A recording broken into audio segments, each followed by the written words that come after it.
ನೋಡಿ ಎಷ್ಟು ಮೃದುವಾಗಿದೆ.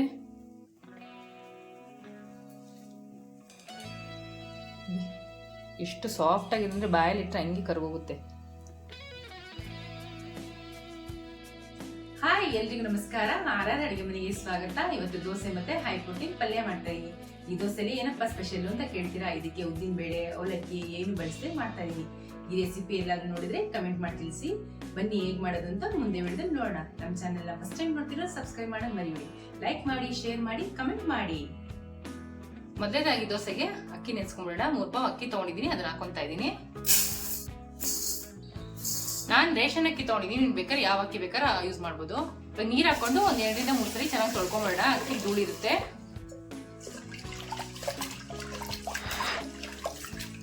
ಅಕ್ಕಿನ ಚೆನ್ನಾಗಿ 1 2 ರಿಂದ 3 ಸರಿ ಚೆನ್ನಾಗಿ ತೊಳ್ಕೊಂಡಿದ್ದೀನಿ. ಇವಾಗ ಮುಳುಗೋಷ್ಟು ನೀರು ಹಾಕೊಂತಾ ಇದ್ದೀನಿ. ಇವಾಗ ಇದನ್ನ 4 ರಿಂದ 5 ಅವರು ನೆನೆಯಾಗಿ ಬಿಟ್ಬಿಡೋಣ. ಏನಪ್ಪಾ ಇದು ಕರ್ನಾಟಕದಲ್ಲೇ ಈ ಟೆಕ್ನಿಕ್ ಯೂಸ್ ಮಾಡಿ ದೋಸೆನೇ ಮಾಡಿಲ್ಲ ಅಂತ ಹೇಳ್ಬಿಟ್ಟು ಬರೀ ಅಕ್ಕಿ ನೆನೆಸ್ಕೊಳ್ಳೋದು ತೋರಿಸ್ತಾ ಇದೀನಿ ಅಂತ ಯೋಚನೆ ಮಾಡ್ತಾ ಇದ್ದೀರಾ? ವಿಡಿಯೋನ ಸ್ಕಿಪ್ ಮಾಡಿದ್ರೆ ಸ್ಟೆಪ್ ಬೈ ಸ್ಟೆಪ್ ನೋಡಿ, ನಿಮ್ಗೆ ಗೊತ್ತಾಗುತ್ತೆ. ಅಕ್ಕಿ ನೆನೆಯೋಷ್ಟೊತ್ತಿಗೆ ಒಂದು ಗಂಜಿ ರೆಡಿ ಮಾಡ್ಕೊಂಡ್ಬಿಡೋಣ. 1 ಲೋಟ ಅಕ್ಕಿ ತರಿ ತಗೊಂಡಿದ್ದೀನಿ, 4 ಲೋಟ ನೀರು ಹಾಕೊಂತಾ ಇದೀನಿ. ಅದಕ್ಕೆ ಸ್ವಲ್ಪ ಉಪ್ಪು, 1 ನಿಂಬೆಹಣ್ಣು ಗಾತ್ರದಷ್ಟು ಬೆಲ್ಲ. ಇವಾಗ ನೀರು ಕುದಿಸ್ಕೋಬೇಕು. ಇದನ್ನ ನೋಡಿ, ನೀರು ಚೆನ್ನಾಗಿ ಕುದೀತಾ ಇದೆ. ಇವಾಗ ಸಿಮ್ ಮಾಡ್ಕೋಬೇಕು. ಇವಾಗ ಸ್ವಲ್ಪನೇ ರವೆ ಹಾಕೊಂಡು ನಿಧಾನಕ್ಕೆ ತಿರುಗಿಸ್ಕೊಂಡು ಮಿಕ್ಸ್ ಮಾಡ್ಕೋಬೇಕು.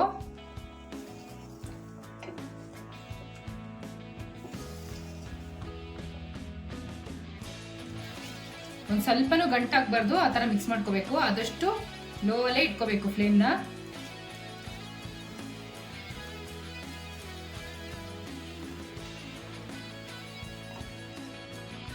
ನೋಡಿ, ರವೆ ಗಂಜಿ ತರ ಆಗ್ಬೇಕು, ಆ ತರ ಬೇಯಿಸ್ಕೋಬೇಕು.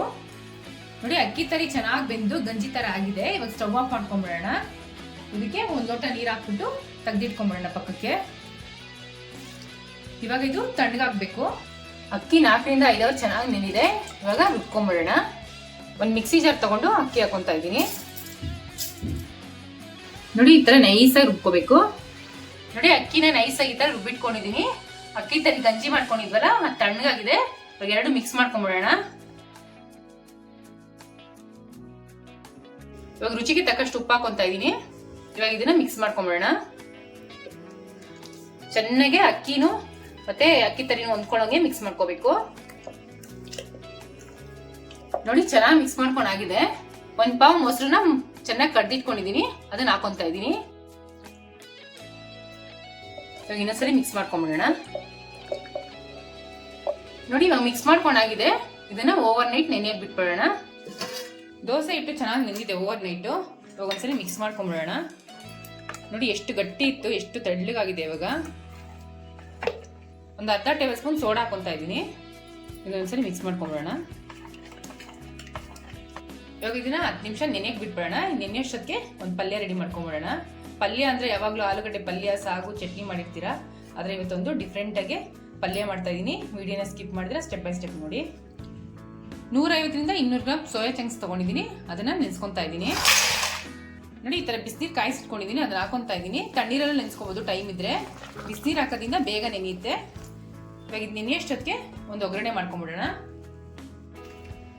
ಇವಾಗ ಒಗ್ಗರಣೆ ಮಾಡ್ಕೊಳ್ಳೋಕೆ ಒಂದು ಪ್ಯಾನ್ ತಗೊಂಡು ಒಂದು 4 ಟೇಬಲ್ ಸ್ಪೂನ್ ಎಣ್ಣೆ ಹಾಕೊಂತಾ ಇದ್ದೀನಿ.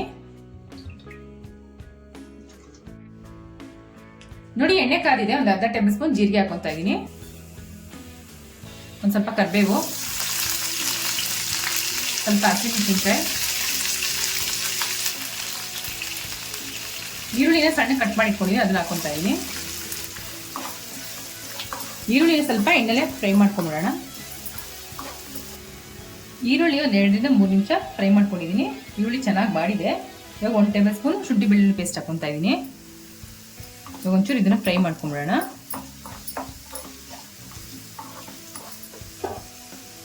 ಇವಾಗ ಟೊಮೆಟೊನ ಸಣ್ಣ ಕಟ್ ಮಾಡಿ ಇಟ್ಕೊಂಡಿದ್ದೀನಿ, ಅದನ್ನು ಹಾಕೊಂತಾ ಇದ್ದೀನಿ.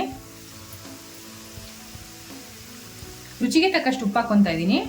ಟೊಮೆಟೊ ಆಗಿದ ತಕ್ಷಣ ಉಪ್ಪು ಹಾಕೋದ್ರಿಂದ ಟೊಮೆಟೊ ಬೇಗ ಮೆತ್ತಗಾಗುತ್ತೆ.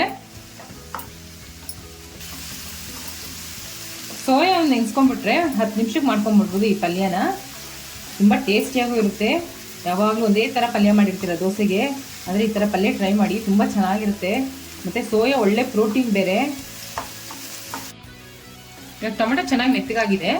ಇವಾಗ ಪುಡಿಗಳು ಸೇರಿಸ್ಕೊಂಡ್ಬಿಡೋಣ. ಇದಕ್ಕೆ ಒಂದು ಸ್ವಲ್ಪ ಅರಿಶಿನ ಹಾಕೊತಾ ಇದ್ದೀನಿ, 1 ಟೇಬಲ್ ಸ್ಪೂನ್ ಚಿಲ್ಲಿ ಪೌಡರ್ ಹಾಕೊತಾ ಇದ್ದೀನಿ, 1 ಟೇಬಲ್ ಸ್ಪೂನ್ ಗರಂ ಮಸಾಲ ಹಾಕೊತಾ ಇದ್ದೀನಿ, 1 ಟೇಬಲ್ ಸ್ಪೂನ್ ಧನಿಯಾ ಪೌಡರ್.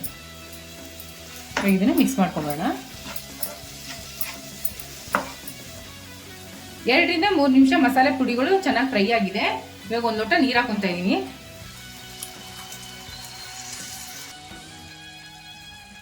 ಮಸಾಲೆ ಪದಾರ್ಥಗಳೆಲ್ಲ ಚೆನ್ನಾಗಿ ಕುದೀತಾ ಇದೆ. ಸೋಯಾ ಚಂಕ್ಸ್ ನೆನೆಸಿಟ್ಕೊಂಡಿದ್ವಲ್ಲ ಅದನ್ನ ನೋಡಿ ಕಟ್ ಮಾಡಿ ಇಟ್ಕೊಂಡಿದ್ದೀನಿ ಈ ಥರ ಸಣ್ಣಗೆ, ಅದನ್ನ ಹಾಕೊತಾ ಇದ್ದೀನಿ. ಇದನ್ನ ಮಿಕ್ಸ್ ಮಾಡ್ಕೊಂಬಿಡೋಣ ನೀಟಾಗಿ ಹೊಂದ್ಕೊಳ್ಳೋಂಗೆ ಮಸಾಲೆ ಜೊತೆ. ಸೋಯಾ ಚಂಕ್ಸ್ ಎಲ್ಲ ಚೆನ್ನಾಗಿ ಮಸಾಲೆ ಜೊತೆ ಹೊಂದ್ಕೊಂಡಿದೆ. 2 ರಿಂದ 3 ನಿಮಿಷ ಚೆನ್ನಾಗಿ ಬೇಯಿಸ್ಕೊಂಡಿದ್ದೀನಿ. ಇವಾಗ ಇದಾಗಿದೆ, ಸ್ಟವ್ ಆಫ್ ಮಾಡ್ಕೊಂಬಿಡೋಣ.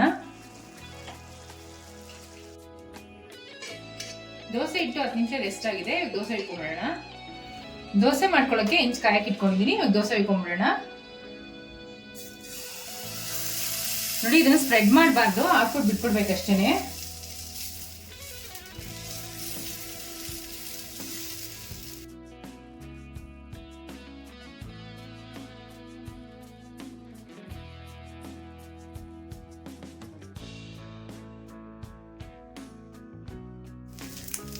ನೋಡಿ ದೋಸೆ ಆಗಿದೆ, ತೆಗಿಯೋಣ. ಆದ್ರೆ ಇದು ತಿರ್ಗಿಸ್ಬಾರ್ದು, ಒಂದೇ ಸೈಡ್ ಬೇಯಿಸ್ಕೊಳ್ಳೋದು. ನೋಡಿ ಎಷ್ಟು ಚೆನ್ನಾಗಿ ಬಂದಿದೆ.